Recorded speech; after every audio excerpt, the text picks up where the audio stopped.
पवित्र पोर्टलवरती एक छोटीशी चूक आणि तुमचा अर्ज होऊ शकतो पूर्णपणे रिजेक्ट. हो, अगदी बरोबर ऐकले मित्रांनो. कारण शिक्षक भरतीमध्ये झालाय मोठा बदल. आता सगळी प्रक्रिया होणार फक्त एकाच पोर्टलवरून आणि ही माहिती तुम्ही चुकवली तर तुमचं होऊ शकतं खूप मोठं नुकसान.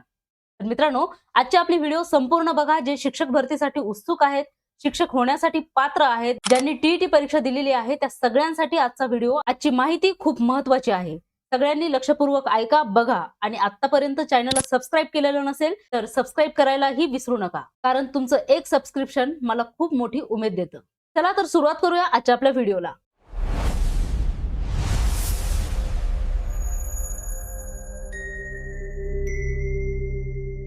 महाराष्ट्र सरकारकडून 2026 साठी मोठी शिक्षक भरती होणार आहे. पवित्र पोर्टलवरूनच अर्ज केले जाणार आहेत आणि हेच अर्ज स्वीकारले जाणार आहेत. पवित्र पोर्टलवरती अर्ज करताना एकही चूक केलेली चालणार नाही. सर्व फॉर्म तुम्हाला व्यवस्थित भरायचा आहे, त्यातली माहिती व्यवस्थित वाचायची आहे आणि त्यानंतर भरायचा आहे. तुम्ही कितीही पात्र असाल आणि त्यामध्ये एकही चूक केली तरी तुमचा अर्ज हा अमान्य करण्यात येणार आहे. मित्रांनो, तुम्ही जर टीईटी पास असाल तर ही खूप मोठी सुवर्ण संधी तुमच्यासाठी आहे. या शिक्षक भरतीमध्ये कोणत्या पदांचा समावेश आहे ते आपण बघूयात. सगळ्यात आधी प्राथमिक शिक्षक 1ली ते 5वी पर्यंत, त्यानंतर माध्यमिक शिक्षक 6वी ते 8वी पर्यंत आणि या दोन विभागांव्यतिरिक्त क्रीडा आणि सांस्कृतिक या दोन विभागांमध्ये सुद्धा शिक्षकांची भरती केली जाणार आहे. त्याचबरोबर क्लर्क आणि ग्रंथपाल या पदांची सुद्धा भरती केली जाणार आहे. मित्रांनो, तुम्ही डीएड बीएड असाल तर ही संधी तुमच्यासाठीच आहे. तुम्ही अर्ज करू शकणार आहात आणि त्याचबरोबर तुम्ही टीईटी पास असणं सुद्धा आवश्यक आहे. आणि त्याचबरोबर कोणत्या पदासाठी अप्लाय करतात त्यानुसार संबंधित विषयात जे शिक्षण आवश्यक आहे ते सुद्धा तुमच्याकडे असणं आवश्यक असणार आहे. मित्रांनो, अर्ज कसा करायचा आहे ते आपण बघूया.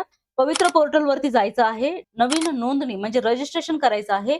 रजिस्ट्रेशन या पर्यायावरती गेल्यानंतर आपल्याला आपली आवश्यक माहिती भरायची आहे आणि आपल्याकडे जे डॉक्युमेंट आहेत संबंधित पदासाठी ती डॉक्युमेंट आपल्याला अपलोड करून घ्यायची आहेत.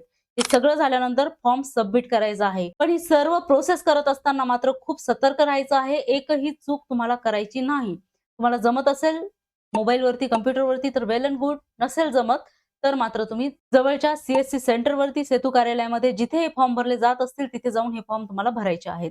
मित्रांनो, तोपर्यंत भरपूर तयारी करा, भरपूर अभ्यास करा. या परीक्षेमध्ये दणदणीत यश मिळवा. मित्रांनो, तुमच्यासाठी काही महत्त्वाच्या सूचना आहेत. सगळ्यांनी कान देऊन ऐकायचं आहे की हा फॉर्म भरताना वेळेच्या आत तुम्हाला फॉर्म भरायचा आहे.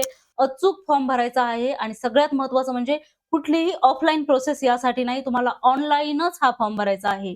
कुठेही ऑफलाईन कोणी हा फॉर्म तुम्हाला भरून देणार नाही. म्हणून कुठल्याही भूलथापांना अजिबात बळी पडू नका. पवित्र पोर्टलवरती जाऊन ऑनलाईन पद्धतीनेच हा फॉर्म भरायचा आहे. तोपर्यंत सगळे डॉक्युमेंट्स रेडी ठेवा. तुमच्या मोबाईलमध्ये व्यवस्थित त्याचे फोटो काढून ठेवा आणि कारण हे तुम्हाला अपलोड करायचे आहेत. म्हणून तुमच्याकडे ते व्यवस्थित त्या फाईल फॉर्मॅटमध्ये असणं आवश्यक आहे. मित्रांनो, पेपरची वेळ ही सकाळी 10:30 ते 1 आणि दुपारच्या सत्राची 2:30 ते 5 अशी असणार आहे. सगळ्यांनी व्यवस्थित नोट करून घ्या. तर मित्रांनो, तुम्हाला पोर्टलवरती काय काय अपलोड करायचंय तर आधार कार्ड, 10वी-12वी ची गुणपत्रिका, पदवी किंवा पदव्युत्तरची गुणपत्रिका, डीएड बीएड गुणपत्रिका व प्रमाणपत्र जे काही तुमच्याकडे असतील ते सगळे तुम्हाला अपलोड करायचे आहेत. त्यानंतर टीईटी, सीटीईटी प्रमाणपत्र, अधिवास म्हणजे डोमेसाईल प्रमाणपत्र, जात प्रमाणपत्र आवश्यक असल्यास तेही तुम्ही तिथे अपलोड करणं आवश्यक आहे. त्याचबरोबर तुमचे फोटो, सही हे सुद्धा तिथे अपलोड करायचं आहे. तेही तुम्ही रेडी ठेवायचं आहे. मित्रांनो, ही सगळी डॉक्युमेंट्स ओरिजिनल असणं आवश्यक आहे. कुठलीही फेरफार किंवा कुठलेही डुप्लिकेट डॉक्युमेंट यामध्ये चालणार नाही.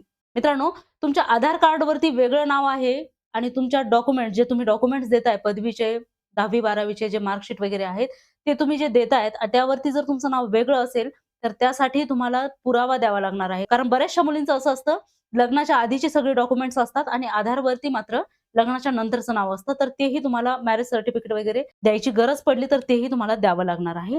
तेही तुम्ही तयार ठेवावं. तर मित्रांनो, ही होती संपूर्ण माहिती शिक्षक भरती विषयीची. कशी वाटली मला नक्की कमेंट करून कळवा. आवडली असल्यास लाईक, शेअर आणि सबस्क्राईब करायला विसरू नका. धन्यवाद. क्लाउड मराठी.